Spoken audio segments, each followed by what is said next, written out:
Actu Debout, prenez votre temps et abonnez-vous à la chaîne, cela nous aide beaucoup et nous encourage à continuer à faire du bon contenu. Si vous aimez la vidéo, DONNEZNOUS un pouce en l'aimant, merci et profitez du reste de la vidéo. Il semble, ou il paraît que maintenant Lomé, on parle de plus en plus dans le système du phénomène Ferdinand-Été, Ferdinand-Été qui dévoile les dessous du régime. Ça inquiète, on fait des réunions, on dit comment il faut arrêter ce phénomène. Si on ne peut pas arrêter, comment est-ce qu'on peut le contrecarrer, comment est-ce qu'on peut le dissuader. Donc les réunions se multiplient. À Lomé, je parle du système au sein du pouvoir. Et donc les réunions se multiplient, on se dit le phénomène Ferdinand-Été devient inquiétant. Il semble que les dimanches après-midi, à l'heure où je vous parle, toute la ville est hypnotisée. Moi, je ne suis plus à Lomé. Tout le monde a son téléphone pour écouter Ferdinand. Après, les gens découpent les vidéos de Ferdinand. C'est dans les villages, partout. Les gens suivent les vidéos de Ferdinand et ça commence par inquiéter. Et le phénomène est très inquiétant. Donc, il y a régulièrement des réunions pour voir qu'est-ce qu'on peut faire pour contrecarrer Ferdinand. Et il y a ceux qui regrettent qu'on est allé trop loin. On ne devait pas le laisser partir. Le fait de l'avoir laissé partir ou de l'avoir persécuté, c'est une erreur. Aujourd'hui, il est en train de se venger contre nous. Donc, il y a pas mal de choses que j'écoute. Moi, j'ai toujours des informateurs. Donc, parfois, là où on fait des réunions, il y a toujours quelqu'un ou deux ou trois personnes qui apprécient Ferdinand, des gens qui sont quelque part, qui savent que Ferdinand fait un bon boulot, qui font passer des informations. Donc, je suis au courant de tout ça. Et avant de commencer ce direct, j'aimerais juste dire que, effectivement, j'étais tranquille à Lomé, je faisais mon journalisme, je faisais mon travail. C'est vrai que ça dérangeait beaucoup de gens, mais je ne tuais personne. Je faisais du mal à personne, je faisais le travail qu'un journaliste doit faire, informer en toute objectivité. Et il y a quelques individus, sous prétexte que nous les avons diffamés parce qu'ils seraient des pasteurs, ministres, qui ont eu l'ingénieuse idée de nous envoyer en prison. Et moi je dis toujours sans aucune raison de nous envoyer en prison parce que le fait de critiquer des ministres, de dire qu'ils sont pasteurs et ministres à la fois, pourquoi ils ne dénoncent pas l'injustice, ce n'est pas une diffamation, mais ils nous ont envoyés en prison. Et ils se sont réjouis de nous avoir envoyés en prison. Et je me rappelle que quand nous sommes arrivés en prison, le premier jour où on nous a transférés à la prison civile de Lomé, il y a un des ministres, vous pouvez imaginer de qui il s'agit, qui a appelé directement à la prison et pour dire qu'il faut qu'on nous garde dans les conditions les plus difficiles. On était en pleine Covid, où il y avait ce qu'ils appelaient la mise en quarantaine.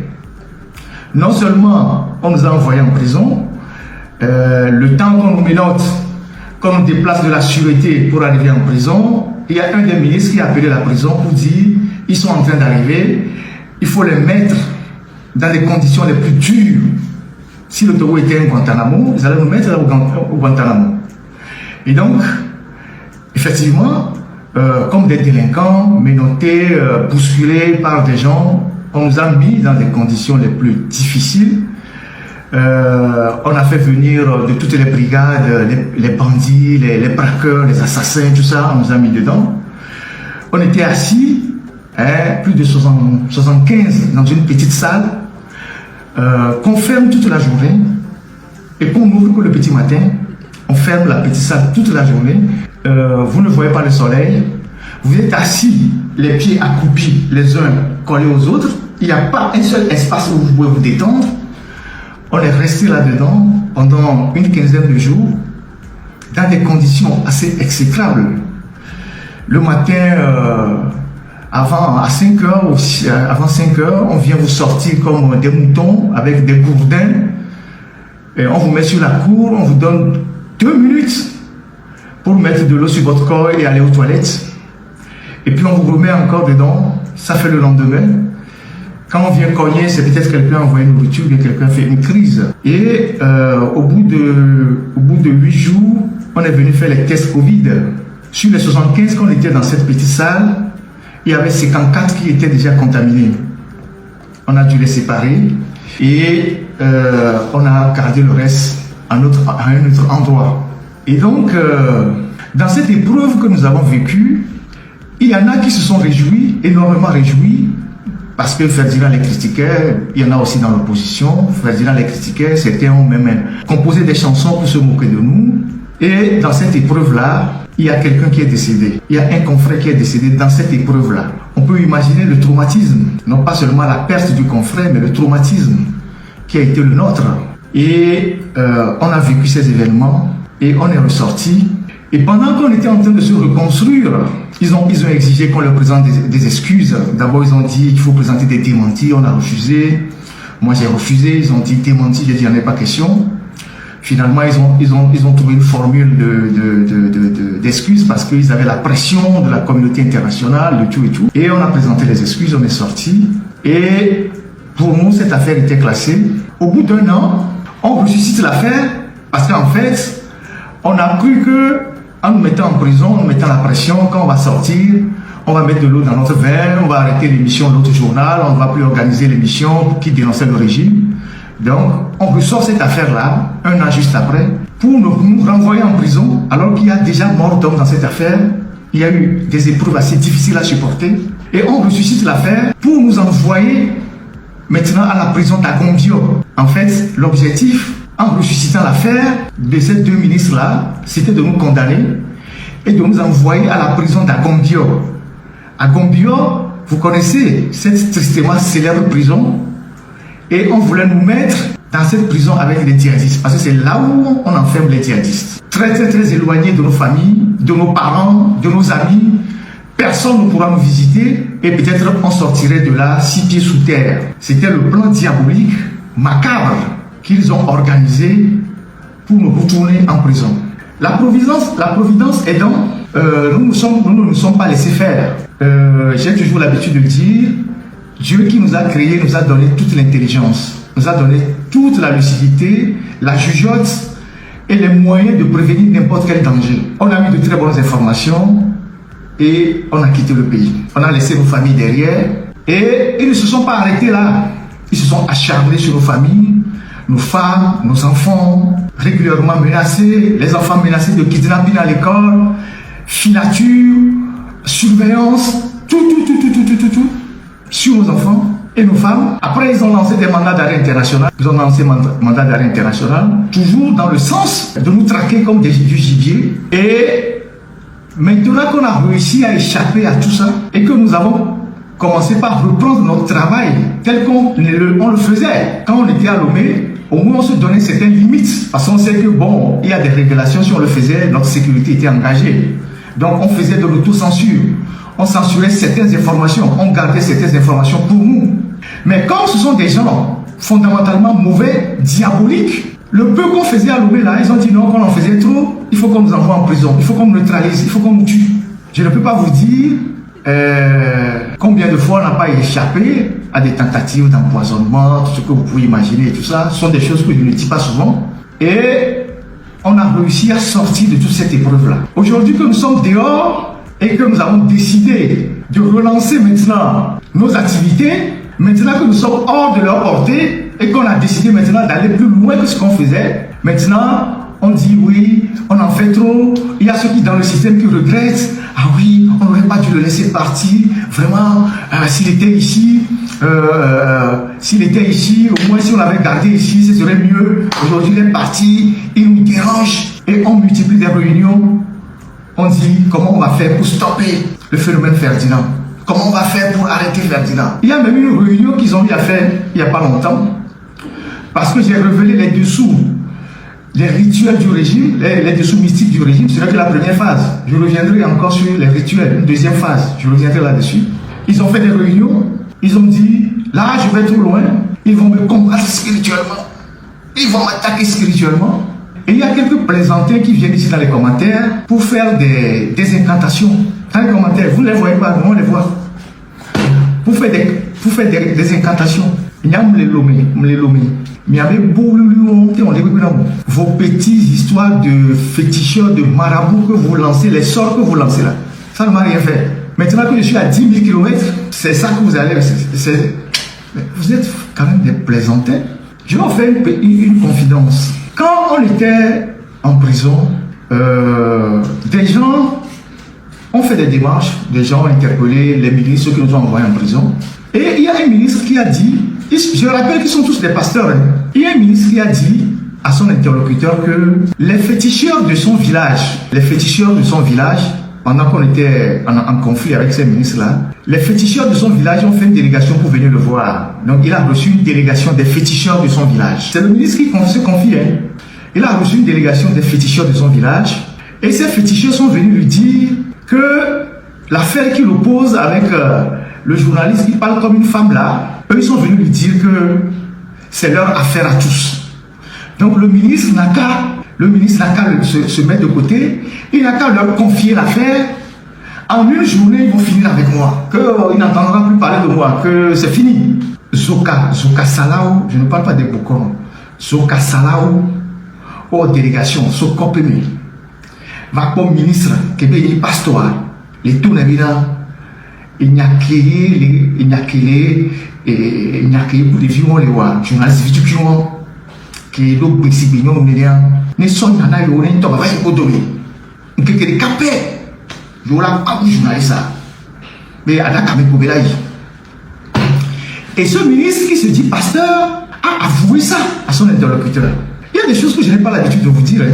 Je ne parle pas de Bokono. Bokono, c'est Zoka Salaou, Zoka. Ils ont fait une délégation pour venir. Et lui qui est pasteur, d'abord, il accepte de les recevoir. Et il a l'occupé de rapporter ça. Quand ils sont venus le voir pour lui dire de se mettre de côté et qu'eux, ils vont se mettre en action et que ce petit journaliste-là, ils vont le liquider tout de suite. Il ne se passera rien. Ça, c'est la première confidence.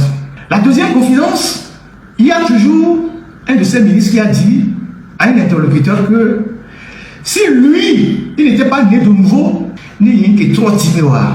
s'il n'était pas né de nouveau, ce qu'il allait faire avec votre Ferdinand là spirituellement, vous n'allez pas le reconnaître. Ce qu'il allait faire avec votre Ferdinand là spirituellement, vous n'allez pas le reconnaître. Et donc, moi je suis resté là-bas, vous avez fait tout. Les trucs spirituels, les attaques et tout ça, vous n'avez rien fait. Moi, je ne suis pas dans le monde mystique. Je ne sais pas ce qu'on appelle Ebo, tout ça. Je ne suis pas dans le monde mystique. Mais la force qui me protège dépasse vos petites histoires, vos fétiches. Si vos fétiches là étaient solides, ils allaient développer vos villages. Si vos fétiches là étaient des vrais fétiches, ils allaient amener l'électricité dans vos villages. Ils allaient construire des hôpitaux. Ils allaient empêcher que vos frères vendent les terres dans les villages. Donc moi, je suis dans une autre dimension. Vous avez fait tout. Vous avez fait tout. Mais il ne s'est rien passé. Vous savez, vous n'avez aucune idée de la force qui me protège moi. Vous êtes dans les organisations, dans les loges et tout ça là. Vous allez utiliser ça pour influencer les gens qui ne connaissent pas ces genres de choses. Les analphabètes ou les ignorants, vous allez les effrayer avec ça. Mais la force qui me protège moi, vous n'avez aucune idée de ce que... Vous n'avez aucune idée. Donc ceux qui font des réunions à Lomé pour dire qu'ils vont me combattre spirituellement, ils viennent ici dans les commentaires pour faire des incantations, j'en ai vu certains. Si vous avez de la force là, il faut utiliser ça pour autre chose. C'est maintenant que vous savez que vous avez mal fait, maintenant que nous sommes partis, qu'on a quitté le pays, que vous nous avez contraints à quitter le pays, que vous vous rendez compte que vous avez mal fait, que vous dites oui, on aurait dû le garder, on aurait dû, vraiment on a été trop loin, s'il était ici au moins, il n'allait pas franchir certaines limites, maintenant qu'il est dehors, il dit tout. Je ne dis pas tout, je dis juste 10% de ce que je sais. Je ne dis pas tout. Je dis juste 10% de ce que je sais. Et je vous ai dit, si jamais je devenais activiste, mais la République va sauter, parce que je n'aurai pas de limite. Donc, là où vous multipliez vos réunions, tout ce que vous racontez, tout ça là, je suis au courant. Je suis au courant. Si malgré tout ce que vous avez eu à faire, on a réussi à vous échapper, c'est que la force qui nous protège, elle est au-dessus de la vôtre. Et maintenant, vous allez assumer. Vous pensez que quand vous vous menacez, vous avez menacé nos familles, tout ça, vous pensez que ça nous fout pour. Vous allez assumer, mais dans la vérité, dans l'objectivité. Personne ne viendra mentir sur vous. Vous allez assumer. Vous allez assumer. Donc moi je ne veux pas, comme dit Ferdinand, oh Blauville là, oh quoi mais on a là, quoi mais on a mis là, oh quoi mais on a mis là. Et à mes coups les gars, mais voir au bas, tchakaka bien, les sommes là, à combien. Quand vous êtes méchant envers vos semblables, n'oubliez pas que il y a le retour du bâton. Et je le dis parce que de ce qui nous est arrivé, il y a eu des impacts sur les journalistes au Togo. Aujourd'hui, il y a beaucoup de journalistes qui font du bon boulot, mais qui ne peuvent même plus faire des enquêtes parce que les gens ont peur d'aller en prison. Les gens ont peur de mourir. Donc, les journalistes ont suffisamment d'informations, mais ils les gardent pour eux. Ça, c'est la conséquence directe de ce qui nous est arrivé. Il y a des journalistes au Togo qui font de très bons boulots, qui sont prêts à faire des enquêtes, à les publier, mais la peur des représailles fait que les gens aujourd'hui sont là. C'est l'effet immédiat de ce qui nous est arrivé. Et quand on a des journalistes qu'on fait taire, la société n'est plus informée. Il n'y a plus d'informations qui circulent. Les gens ne sont plus informés. Donc, vous vous plaignez pourquoi? Vous allez assumer. Donc, tout ce que vous faites là, vous faites des petites réunions, on va faire ci, on va faire ça, on va le combattre spirituellement et tout ça. Vous avez tapé poteau. Laissez les journalistes à l'homme travailler. Mais il y a les badina journalistes au moment où avec d'autres les lomés. Laissez les journalistes informer objectivement le peuple. Laissez les journalistes donner des informations. Au lieu d'étouffer les gens, quand vous étouffez les gens, vous les rendez radicaux. Arrêtez d'étouffer les gens. Laissez les gens s'exprimer. En toute objectivité, en toute honnêteté, vous qui tenez le pouvoir à l'ONU, vous allez dire que vous ne tirez pas de bonnes choses de ce que je dis ici pour améliorer la vie des Togolais. Vous allez dire que vous ne tirez rien de bon dans ce que je dis les dimanches pour améliorer la vie des Togolais. Vous allez dire que ce que je dis, c'est des critiques inutiles, c'est mauvais. Non, vous tirez des leçons pour améliorer les choses au pays. Et ça, c'est le rôle du journaliste. Le journaliste, il est là pour relever ce qui ne va pas dans la société, pour qu'on puisse améliorer les conditions de vie des citoyens. Vous êtes tous connectés, vous êtes connectés. Ceux qui sont directement connectés, ceux qui sont connectés par des comptes secondaires, vous êtes connectés en train de suivre ce que je suis en train de dire. Alors, d'où vient que quand un journaliste ne devient pas votre griot, il faut l'éliminer, il faut le tuer, il faut l'assassiner, il faut l'envoyer en prison. Vous les pasteurs là, ne croyez pas que j'ai oublié, hein? Celui qui a la plaie là, il n'oublie pas chaque chose en son temps. Je vais revenir sur vous. Vous qui nous avez envoyés en prison là, ne pensez pas que c'est fini. Non. C'est pas fini. C'est pas fini. Je vous exposerai, mais en toute objectivité, au moment venu. Donc, continuez vos réunions. Continuez à savoir comment vous allez faire pour neutraliser Ferdinand. Continuez de vous inquiéter que Ferdinand est dans toutes les maisons aujourd'hui. Tout le monde écoute Ferdinand. Les dimanches après-midi, les gens ne font plus rien. Toute la ville est calme. Les gens sont dans leur chambre en train d'écouter Ferdinand. Ça vous inquiète. Continuez de réfléchir. Là où vous faites les réunions, je suis là-bas. Moi, je suis du vent. Hein. Je suis du vent. Moi, je suis du vent. Je suis partout et nulle part. Il y a quelqu'un que je dénonce là. Il semble que la personne est venue voir sous sa table si je n'ai pas mis un micro. Vous voyez comment les gens sont devenus paranoïaques. Moi, je suis partout. Quand je dis partout, je suis partout. C'est que j'ai travaillé des années et j'ai des informateurs partout. Des gens que vous ne pouvez même pas imaginer. Donc, continuez vos comités là et on verra bien.